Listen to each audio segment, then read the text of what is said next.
In this edition of Nebraska Stories, a look at Nebraska's remarkable Native American history and culture.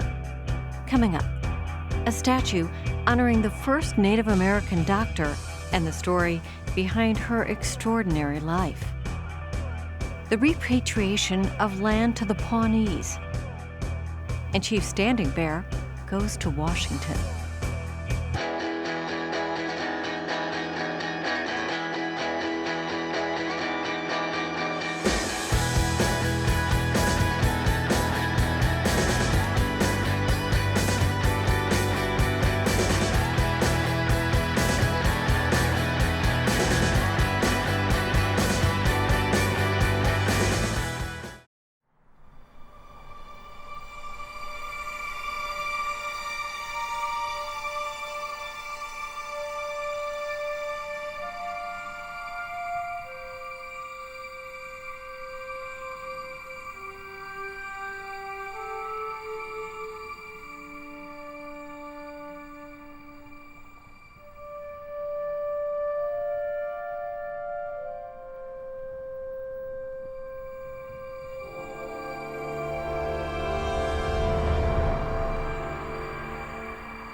I believe in prevention of disease and hygiene care more than I do in giving or prescribing medicine.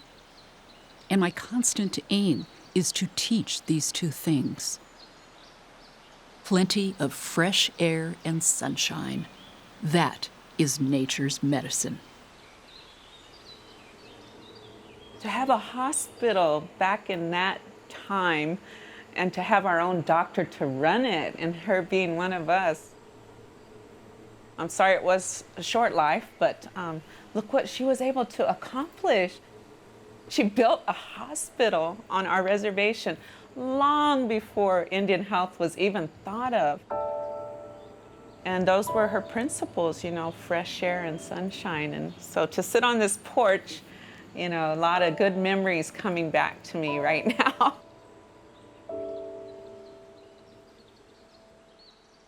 In 1913, in the little town of Walt Hill in northeast Nebraska, the first Native American doctor built a hospital.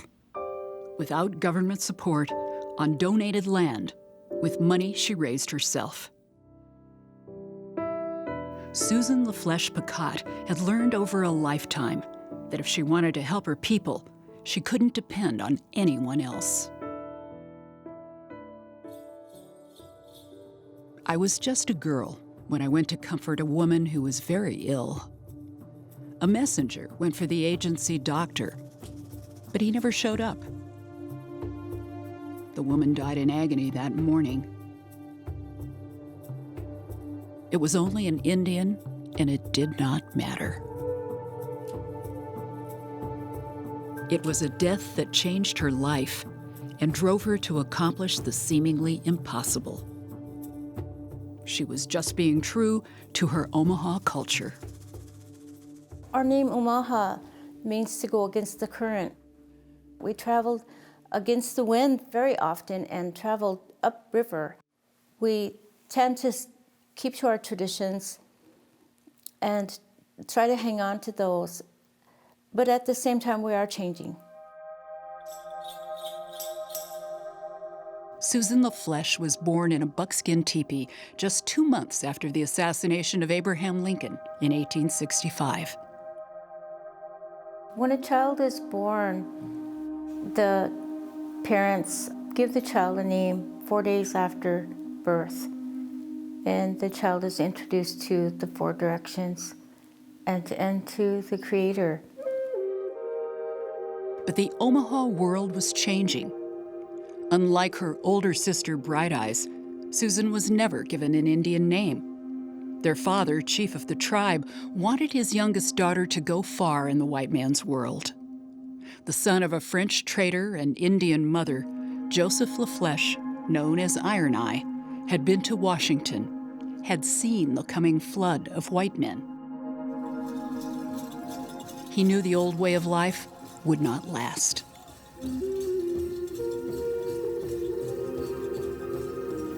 Turtles and fish live in there. And No sharks. No sharks, not in here. No. Lisa Drum walks with her granddaughter at Big Elk Park on the Omaha Reservation. Not far from here is the site of the old Presbyterian Mission School, built to educate and Christianize the children of the Omaha tribe.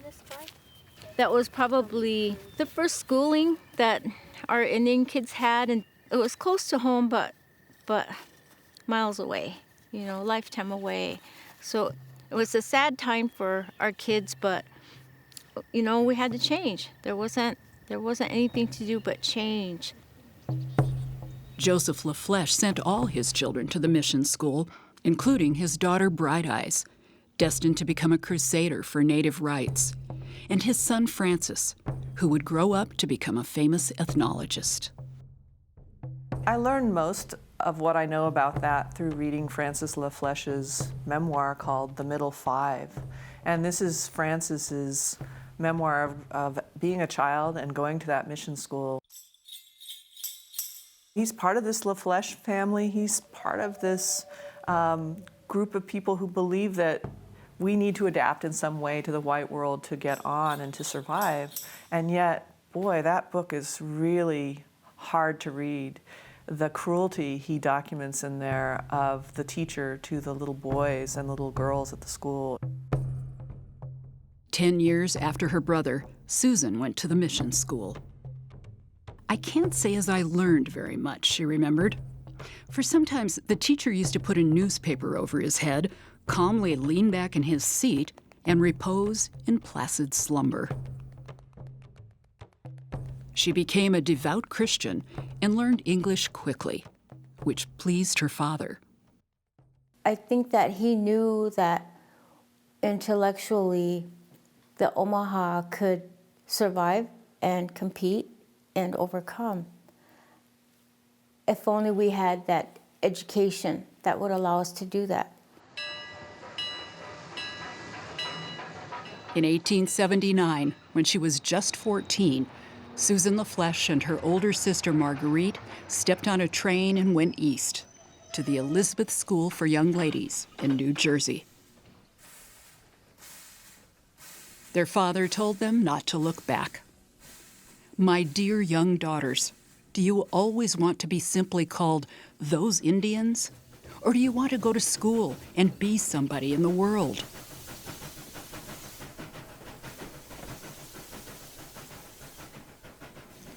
Susan would go farther than anyone could imagine.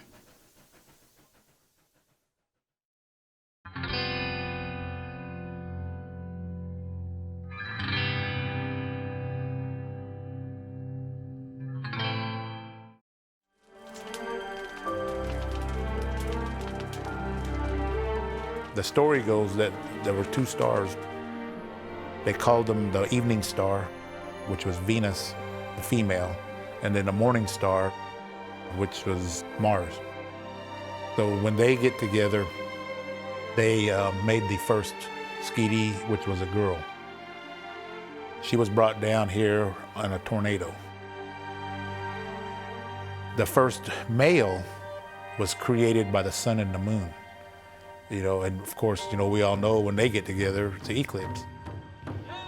In 2017, members of the Pawnee Tribe of Oklahoma traveled to view the historic solar eclipse from land once owned by Nebraska folklorist and humorist Roger Welsh.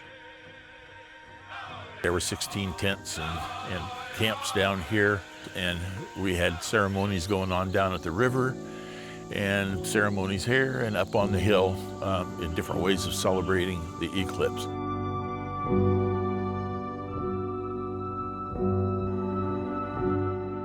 The Pawnees' visit to Nebraska that year capped a nearly 4-decade relationship with Welsh. Roger practically defined Nebraska for the nation. He presented more than 200 postcards from Nebraska as a correspondent for Charles Kuralt's CBS Sunday Morning in the 1980s and 1990s.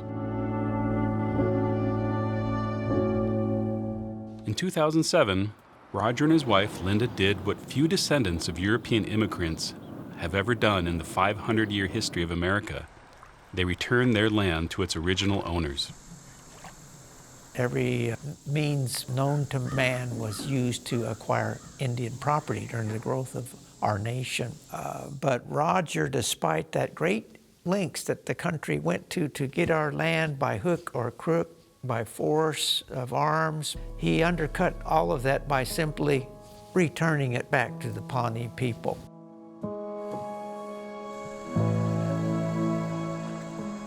Along all of the major rivers in Nebraska, our village had permanent Earth Lodge villages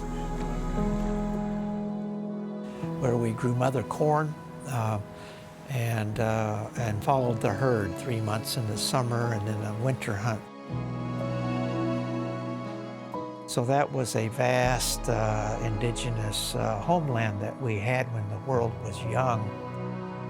In the 1870s, pressures built for the Pawnees to leave Nebraska and move to Indian Territory, today known as Oklahoma. Our numbers are dwindling, diseases and stuff was taking place, you know, kind of starvation was starting to happen. So it was about survival. My great-great-grandparents walked down from Nebraska, and that was Lotta's walking bear Fancy Eagle. She was forced to leave her father to die on the trail, and so she never had any love for Americans, so she never learned English.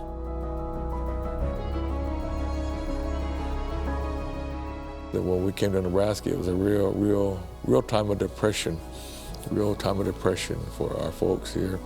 And so we lost a lot of our ceremonies, a lot of our old folks.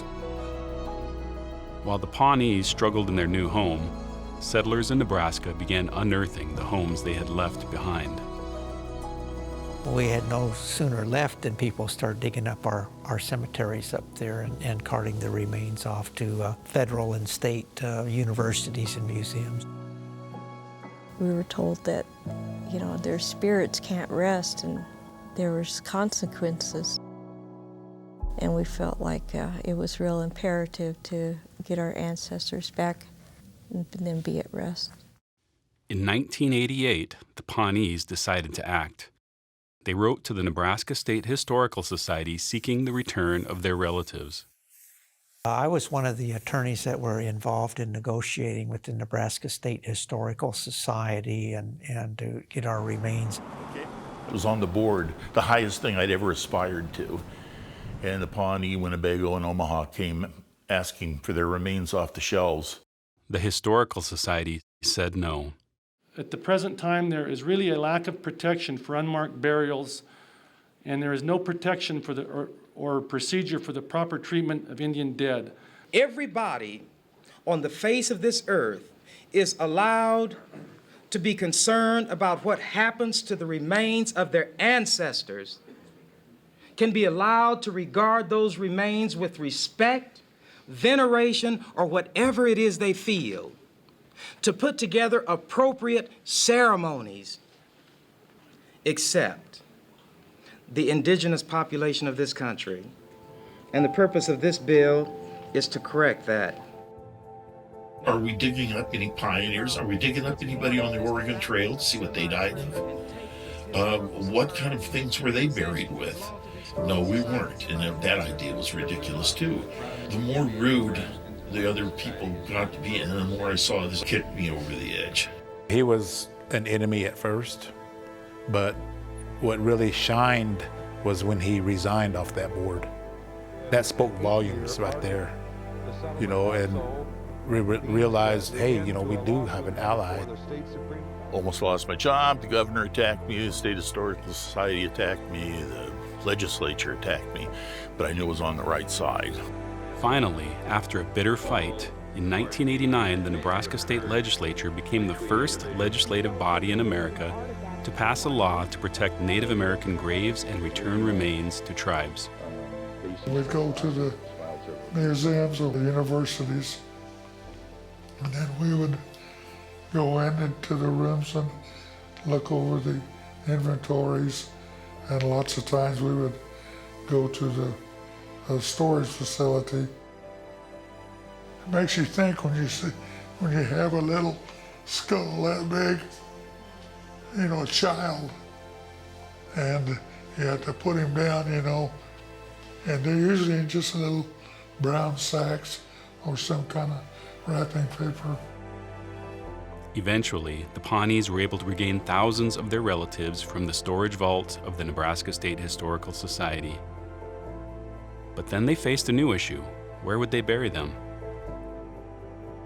The first time a contingent came out here to survey a place for the reburials, and I showed them all kinds of places down here, and it was easier then. Right now it's not easy to get to the river on this side, but we went down to the river, and here were distinguished celebrities, leading men in the tribe, in suits, good clothes, and I had to stand there and watch them wade into the river, crying, and pulling the water over their hair, drinking the water because it was their river. It's the Loup River, the Loup Pawnee River. It's Plenty Potatoes River.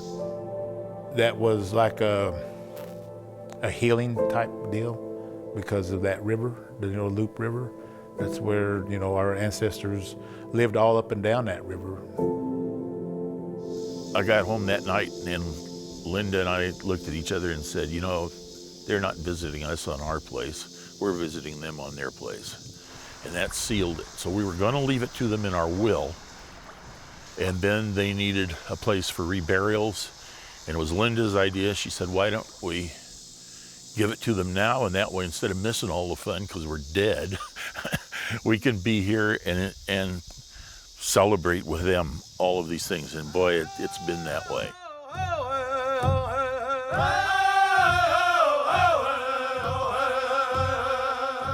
They retained a life estate, but the Pawnee Nation owns the property now, and that sort of led to a land return movement.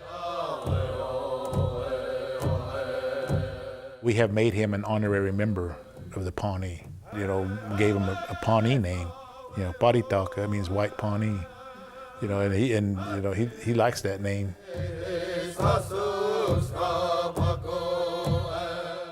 But what would the rest of Dannebrog's residents think about this? The Pawnee flag flies on Main Street. There's a new mural over here on the American Legion building. And while there's a picture of the Danes coming to America, there's also a picture of the Pawnee who were here before. And more, the Pawnee have become an integral part of this community, which means that the community has accepted them. But I think equally important is that the Pawnee have accepted this town.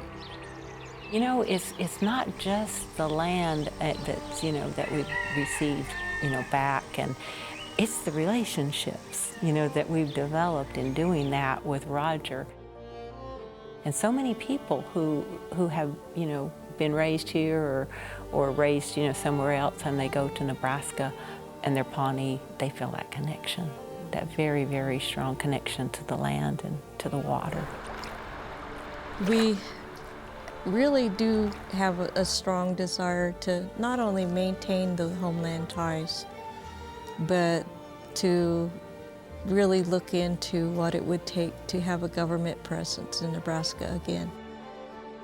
I think that, if a person is wanting to heal historical injury, or to bring about a reconciliation or a true atonement of a painful past, when it comes to our native people, it's all about the land. And there's nothing better that one can do than to return the land.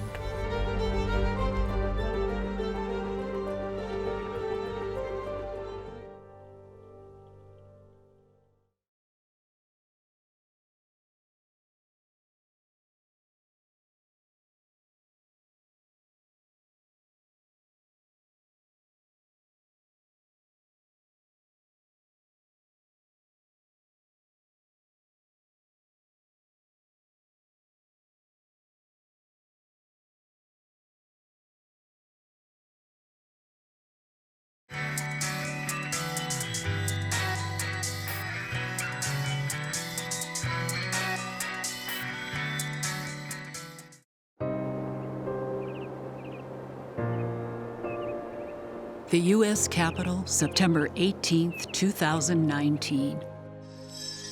A new American hero is about to be unveiled in Statuary Hall. Oh, say, can you see by the dawn's early... It all began 2 years earlier when the Nebraska legislature voted 2 new heroes into the hall. Roll call. Statuary Hall began in 1864 when Congress invited each state to contribute 2 sculptures of prominent citizens from the past. In 1937, the people of Nebraska chose William Jennings Bryan, 3-time presidential candidate, and J. Sterling Morton, founder of Arbor Day. In the year 2000, states were granted the option of replacing one or both of their statues. Nebraska chose to replace both. Writer Willa Cather will take the place of J. Sterling Morton. In place of William Jennings Bryan, artist Ben Victor's sculpture of Ponca Chief Standing Bear.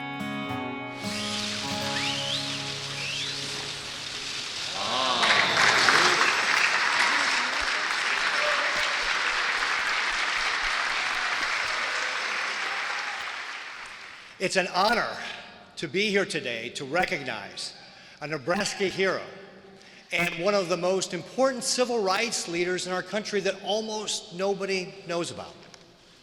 And we hope to be able to correct that today and tell his story. The story begins in the Ponca homeland in northeast Nebraska. Here, the Niobrara River flows into the Missouri, passing white chalk cliffs sacred to the tribe. A Ponca chief named Standing Bear traveled thousands of miles, many on foot, to return to this place. His whole life has been a struggle for justice. Great Spirit, God, it's good to pray to you today. We thank you for this day. We thank you for allowing each of us to be here. I ask that you watch over our Ponca people. The Ponca people have never forgotten their trail of tears when U.S. soldiers with bayonets forced them from their homeland into a place called Indian Territory. 140 years later, they're reenacting that dark moment in history, step by step. The main thing that they were up against is the unknown. Where are we going? Why are we going here? If you can imagine being sent someplace that far away and not knowing what's going to happen. What happened was starvation and disease on a reservation in present-day Oklahoma. After the death of his 16-year-old son, Standing Bear and a small clan walked 500 miles back to Nebraska in the dead of winter to keep a promise.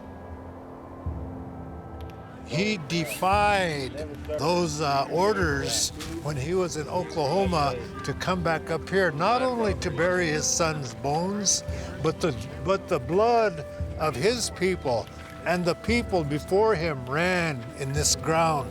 So there was a bond there, there was a draw there that brought him home. Going home made Standing Bear a criminal in the eyes of the government. Before he could be free to live where he wanted, he had to prove in court that he was a person under the law. It is almost unthinkable to us today that it wasn't until 1879, after Standing Bear's trial, that Native Americans were declared to be persons for consideration of the law. Chief Standing Bear didn't seek to be a civil rights leader. He simply wanted to bury his dead son on their ancestral homeland. And in doing so, he called forth the essence of human dignity. And he changed the course of history in that transcendent moment when he raised his hand and said, I am a man. The same God made us both. It's that moment in court, just before Standing Bear speaks, that sculptor Ben Victor wanted to capture in bronze. He began with a clay model and shipped it to Lincoln, Nebraska, where people could watch as he worked on the final touches. It has been just a packed studio every single day, and it's gotten so much attention for the project and for Chief Standing Bear. That spirit of Chief Standing Bear is still alive because he's still having influence over all of these people. And that influence is growing and thriving. It's not shrinking and dying. And so that's why projects like this are so important. From this clay model, Ben Victor cast 3 9-foot-tall bronze statues.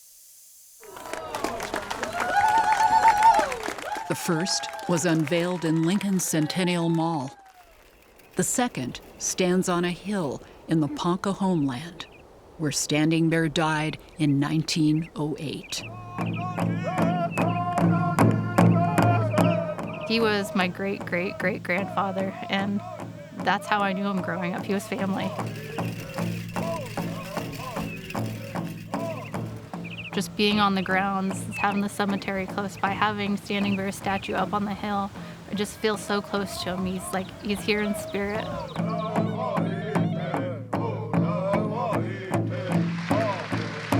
Now with the statue, we enshrine in bronze our promise to build the better, more just future of which Chief Standing Bear dreamed. And we display that promise proudly in the U.S. Capitol so that thousands of people, everyone who comes through here, will see the statue and learn the story and be inspired and be challenged. From every part of the world, people can bear witness to it. From all over America, people can see it every day for generations, perhaps 7 generations at least to come. Thank you all for making this day so special for the Congress, more importantly, for the United States of America. God bless you all. God bless America. Thank you so much.